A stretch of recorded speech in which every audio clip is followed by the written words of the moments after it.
Bismillahirrahmanirrahim. Assalamualaikum warahmatullahi wabarakatuh. Kami dari kelompok 4. Di sini kami akan mempresentasikan hasil diskusi kami dengan judul Dadat Fourier. Nah, sebelumnya perkenalkan, nama saya Firma dengan NPM 1984-20235 dan teman saya. Assalamualaikum warahmatullahi wabarakatuh. Saya Resti Puspitasari, NPM 1984-202030. Baik teman-teman, materi yang pertama adalah fungsi periodik. Nah, bila fx merupakan fungsi periodik dalam interval min L, L yaitu periode 2L, maka fx dapat dinyatakan dalam bentuk deret yang disebut dengan deret Fourier. Nah, bentuknya itu adalah fx sama dengan A0/2 plus sigma dari n sama dengan 1 sampai tak hingga dikali an cos npx per L ditambah bn sin npx per L, dimana untuk mencari an itu dengan rumus an sama dengan 1 per L integral dari min L sampai L fx cos npx per L dx, sedangkan untuk mencari bn itu sama dengan 1 per L integral dari min L sampai L fx sin npx per L dx. Nah, bila fx periodik dalam interval c, 2L, maka koefisien dapat ditulis dalam bentuk an sama dengan 1 per L c sampai c plus 2L fx cos npx per L dx, sedangkan untuk mencari bn itu sama dengan bn sama dengan 1 per L integral dari c sampai c plus 2L fx sin npx per L dx. Materi selanjutnya itu adalah syarat Dirichlet. Nah, bila fx ini ditentukan dalam interval min L, L, maka fx ini mempunyai beberapa syarat. Yang pertama itu adalah bernilai tunggal. Syarat yang kedua itu adalah terbatas. Syarat yang ketiga itu merupakan fungsi periodik di luar min L, L dengan periode 2L. Dan syarat yang keempat itu adalah kontinu kecuali pada beberapa titik yang diskontinu. Dan syarat yang terakhir itu adalah mempunyai maksimum dan minimum yang berhingga. Selanjutnya itu yang sering digunakan pada deret Fourier.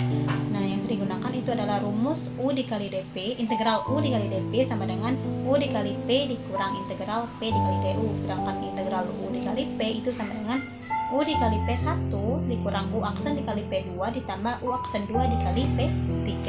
Dengan U itu adalah turunan pertama dan P1 sama dengan integral V dx dan seterusnya. Di sini terdapat satu contoh soal, yaitu tentukan integral dari x pangkat 3 sin 2x dx. Nah, langkah yang pertama itu kita turunkan terlebih dahulu x pangkat 3 sampai menjadi 0. Dan yang kedua itu bagian kanannya yaitu sin 2x itu kita integralkan sebanyak kita menurunkan x pangkat 3 tadi. Baiklah, kita turunkan terlebih dahulu x pangkat 3 kita turunkan menjadi 3x kuadrat. Nah, 3x kuadrat itu kita turunkan menjadi 6x, 6x kita turunkan menjadi 6, dan 6 itu ketika kita turunkan itu akan menjadi 0. Selanjutnya, yang sin 2x itu kita integralkan.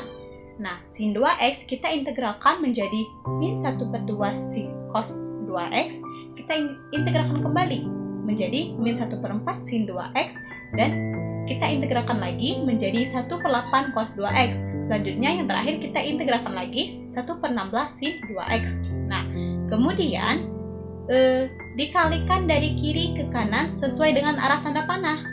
Nah, dimulai dengan tanda panah positif, lalu negatif yang selalu berganti-ganti.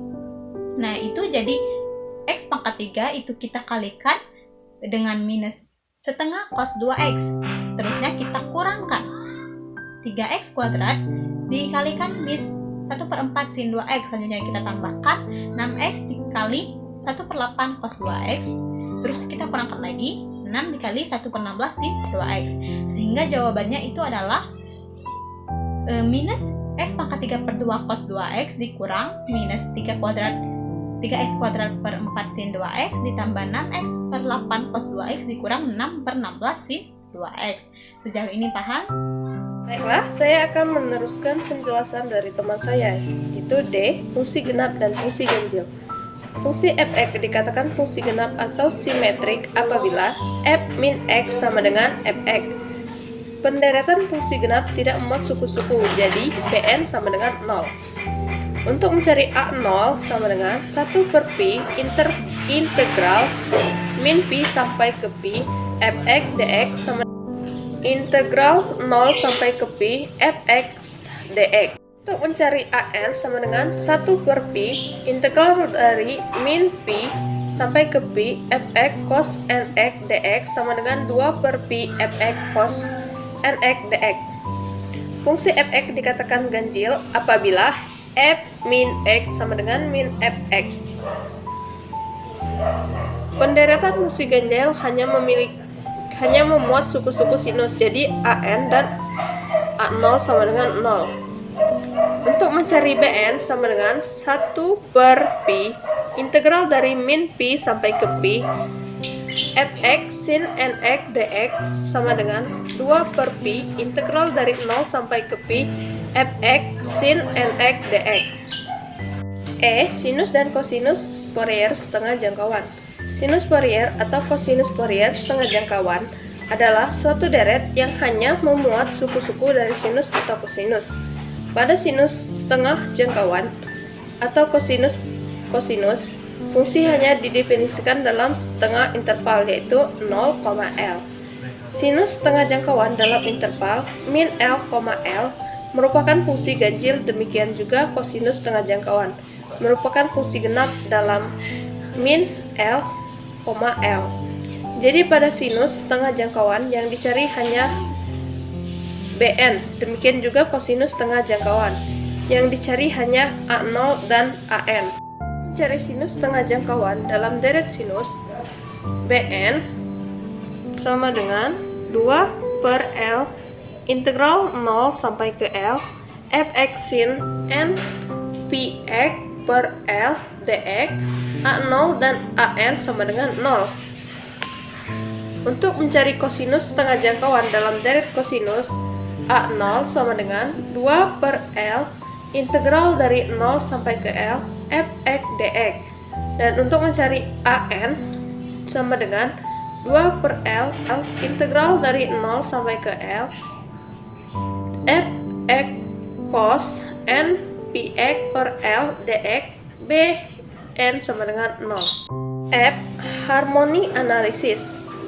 Untuk mendapatkan konstanta dari deret Fourier dari data-data yang diberikan digunakan suatu formula atau rumus, yaitu untuk mencari A0 sama dengan 1 per Pi integral dari 0 sampai ke 2Pi fx dx sama dengan 1 per 2Pi min 0 interval integral 0 sampai ke 2Pi fx dx.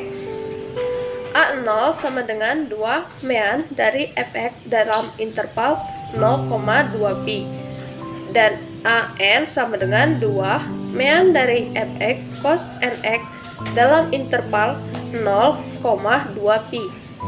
B0 sama dengan 2 mean dari fx sin nx dalam interval 0,2pi.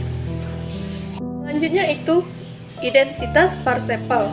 Bila deret Fourier dari fx konverger uniform ke fx dalam interval min L, L, maka 1 per L sigma dari min L sampai ke L fx kuadrat dx sama dengan A0 kuadrat per 2 plus sigma AN kuadrat plus BN kuadrat.